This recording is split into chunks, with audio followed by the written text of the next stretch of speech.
Hello friends, welcome to Angel maths competition. Friends, आज की video start करेंगे height and distance से।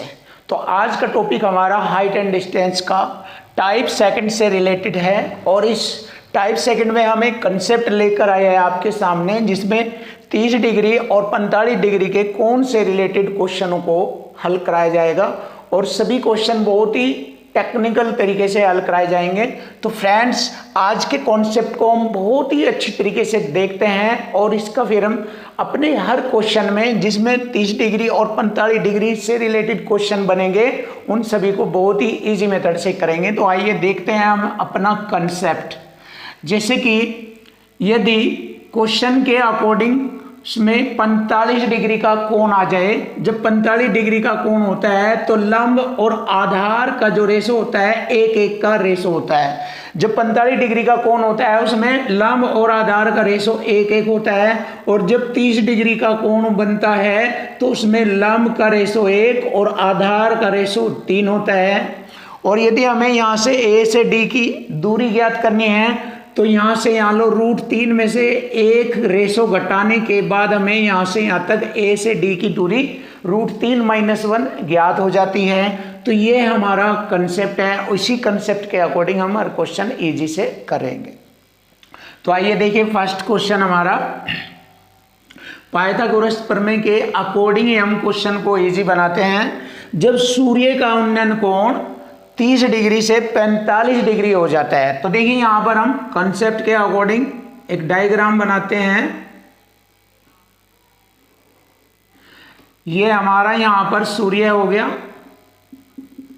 जब सूर्य का उन्नयन कोण 30 डिग्री से 45, सबसे पहले था वो 30 डिग्री, उसके बाद हो गया वो 45 डिग्री, यानी कि 30 डिग्री से वह 45 डिग्री बन जाता है। तो एक खंबे की परछाई 40 मीटर घट जाती है। ये हमारा खंबा हो गया। तो खंबे की परछाई 40 मीटर घट जाती है। तो देखिए, परछाई खंबे की इधर आती है, तो पहले परछाई यहां से यहां तक थी, अब 40 मीटर यहां से यहां तक घट गई, तो 40 मीटर घट जाती है। तो इसको ए, बी, सी और डी पॉइंट मानेंगे। तो 40 मीटर परछाई घट जाती है, तो खंबे की ऊंचाई हमें ज्ञात करनी है। तो देखिए, कंसेप्ट के अकॉर्डिंग क्वेश्चन तैयार हो गया है। तो अब इसको हम हल कर सकते हैं। खंबे की ऊंचाई हमें ज्ञात करनी है। जैसे कि 45 के लिए हमारा यहाँ 1 का रेशो होता है और यहाँ पर आधार BD रेशो 1 होता है, और यहाँ पर AD का जो रेशो बनता है √3 - 1 होता है। तो √3 - 1 के बराबर होगा 40 मीटर। तो देखिए, इक्वल टू इक्वल कंसेप्ट से हमारा क्वेश्चन तैयार हो गया है। अब इसको हम हल कर लेते हैं। देखिए, √3 + 1 से दोनों साइड में हम मल्टी करेंगे, यानी कि गुणा करेंगे। अब √3 + 1 √3 - 1, 3 में से 1 घटाएंगे 2, 2 से इसको डिवाइड करेंगे, भाग करेंगे, 20 बार कटेगा। तो हमारे क्वेश्चन जो बनता है, एक रेशो की वैल्यू बनेगी, एक रेशो बराबर हो गया 20 √3 - 1, और हमारा एक रेशो के बराबर ही हमारे खंबे की ऊंचाई है। तो एक रेशो के बराबर जब खंबे की ऊंचाई दी गई है, तो एक रेशो की वैल्यू है 20 √3 - 1, तो खंबे की ऊंचाई हो गई 20 √3 - 1, और यही हमारे क्वेश्चन का आंसर बनेगा। तो √20 √3 - 1 मीटर खंबे की ऊंचाई है, और यही क्वेश्चन का आंसर है। ऑप्शन ए हमारे क्वेश्चन का आंसर है। क्वेश्चन नंबर 2, जब सूर्य का उन्नयन कोण 30 डिग्री से 45 डिग्री बनता है तो खंबे की छाया 20 मीटर कम हो जाती है, तो खंबे की ऊंचाई ज्ञात करो। ये क्वेश्चन भी इसी कंसेप्ट के अकॉर्डिंग है। तो देखिए, जब सूर्य का उन्नयन कोण 30 डिग्री से 45 डिग्री बनता है, 30 डिग्री से 45 डिग्री बनता है, ABC, तो खंबे की छाया 20 मीटर कम हो जाती है। यहां से यहां तक खंबे की छाया 20 मीटर कम हो जाती है। तो खंबे की ऊंचाई हमें ज्ञात करनी है। ये खंबे की ऊंचाई है, हमें खंबे की ऊंचाई ज्ञात करनी है। तो बहुत ही आसानी से वही कंसेप्ट है। 45 डिग्री का यहाँ पर लंब के रूप में रेशो 1 होगा, आधार के रूप में रेशो 1 होगा, और ए डी के लिए रेशो बनेगा √3 - 1। तो वही तरीका √3 - 1 बराबर हो गया 20 मीटर के। अब रेशनलाइज यदि हम करेंगे इसको तो बहुत आसानी से वही तरीका √3 + 1 से दोनों साइड में मल्टी करेंगे, यानी ये गुणा करेंगे √3 + 1। तो 3 में से घटाएंगे 2, 2 से इसको काटेंगे 10, तो एक रेशो की वैल्यू आएगी 10 √3 + 1। और 10 √3 + 1 एक रेशो की वैल्यू है, तो खंबे की ऊंचाई भी यही होगी। तो खंबे की ऊंचाई होगी 10 √3 + 1 मीटर। तो यही हमारे क्वेश्चन का आंसर बनेगा, खंबे की ऊंचाई 10 √3 + 1। ऑप्शन डी हमारे क्वेश्चन का आंसर है।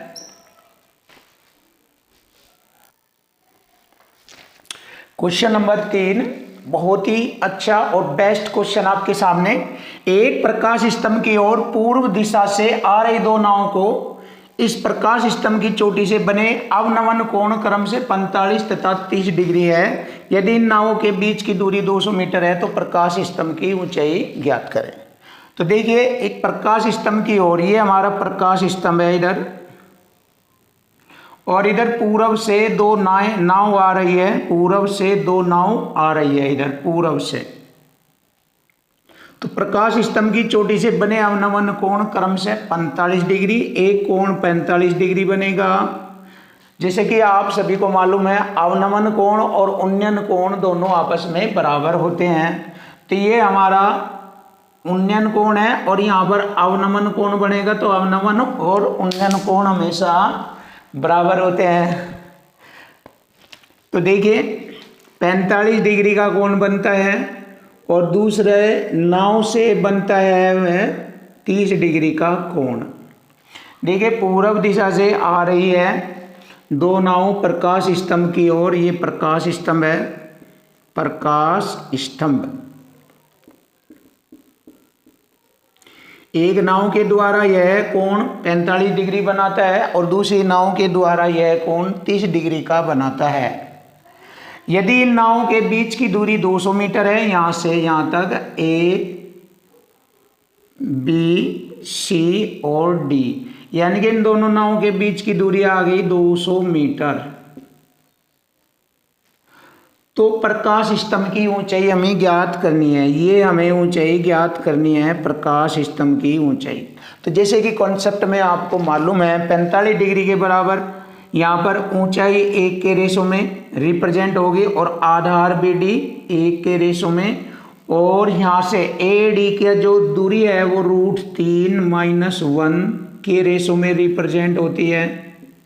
जैसे कि आप सभी को मालूम है, √3 - 1 बराबर होगा, √3 - 1 बराबर होता है 200 मीटर के। और यहाँ पर रेशनलाइज करने पर 2 से इसको डिवाइड करेंगे तो 1 यूनिट की वैल्यू आ जाएगी। 2 से डिवाइड करेंगे 200 को 100 और √3 + 1 रेशनलाइज करने पर इधर √3 + 1 और इधर √3 + 1 हो जाएगा। तो 3 में से घटाएंगे 2, 2 से डिवाइड करेंगे 200 को तो 100 आएगा और √3 + 1, तो 1 यूनिट की वैल्यू हो गई 100 √3 + 1 मीटर। और यहाँ पर हमारे प्रकाश स्तंभ की जो ऊंचाई है वह 1 रेशो के बराबर है। तो 1 रेशो के बराबर का मतलब हो गया प्रकाश स्तंभ की जो ऊंचाई है वह 100 √3 + 1 मीटर है। तो यही हमारे क्वेश्चन का आंसर बनेगा, 100 √3 + 1 मीटर। तो ये प्रकाश स्तंभ की ऊंचाई होगी। और यहाँ पर हम इसको इजी तरीके से आगे भी हल कर सकते हैं। तो देखिए, इसको हम आगे भी हल कर सकते हैं। तो यहाँ पर देखिए, 100 √3 का मान भरेंगे हम 1.73 और +1।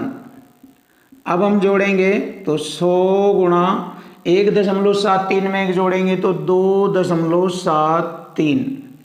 अब 2 दशमलव अंक छोड़कर दशमलव से 2 जीरो हट जाएगी तो उसकी ऊंचाई हो जाएगी 273 मीटर। तो प्रकाश स्तंभ की ऊंचाई होती है 273 मीटर। या तो आपका आंसर ये देगा एग्जामिनर और या फिर आपका आंसर ये देगा, तो दोनों ही कंडीशन में आंसर सेम है। तो हमारे क्योंकि ऑप्शन में हमारा इस तरीके से दिया है तो इसलिए मैंने इसको इस रूप में कन्वर्ट करके हल किया है। तो हमारे प्रकाश स्तंभ की ऊंचाई बनती है 273 मीटर। ऑप्शन डी हमारे क्वेश्चन का आंसर बनेगा 273 मीटर। क्वेश्चन नंबर 4 बहुत ही अच्छा क्वेश्चन। जब सूर्य का उन्नयन कोण 45 डिग्री से 30 डिग्री हो जाता है, तो देखिए सूर्य का उन्नयन कोण 45 डिग्री से 30 डिग्री हो जाता है।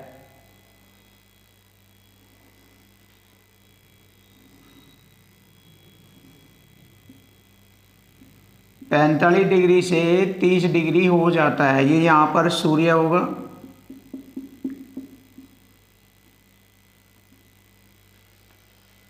तो खंबे की छाया 10 मीटर बढ़ जाती है। खंबे की छाया 10 मीटर बढ़ जाती है, ए बी सी और डी ये। और 45 के लिए यहाँ पर खंबे की छाया ऊंचाई 1 के रेशो को रिप्रेजेंट करेगी और बी डी यहाँ आधार 1 के रेशो को, और यहाँ पर ए डी जो है √3 - 1 को रिप्रेजेंट करता है। तो खंबे की ऊंचाई हमें ज्ञात करनी है। ये खंबे की ऊंचाई है, इसको हमें ज्ञात करना है। बहुत इजी क्वेश्चन। देखिए गिवन है यहाँ पर आपके लिए, गिवन √3 - 1 बराबर है 10 के, और यहाँ पर हम रेशनलाइज कर सकते हैं। 3 - 1 से भाग करेंगे 2 से 10 को, तो यहाँ पर 1 यूनिट की वैल्यू बन जाएगी 2 पंजे 10, 5 √3 + 1, तो 5 √3 + 1 मीटर खंबे की ऊंचाई होगी। क्योंकि खंबे की ऊंचाई का रेशो 1 है और 1 रेशो के बराबर हमारा आया है 5 √3 + 1, तो खंबे की ऊंचाई आ गई हमारी 5 √3 + 1 मीटर। यही हमारे क्वेश्चन का आंसर बनेगा। ऑप्शन ए हमारे क्वेश्चन का आंसर है।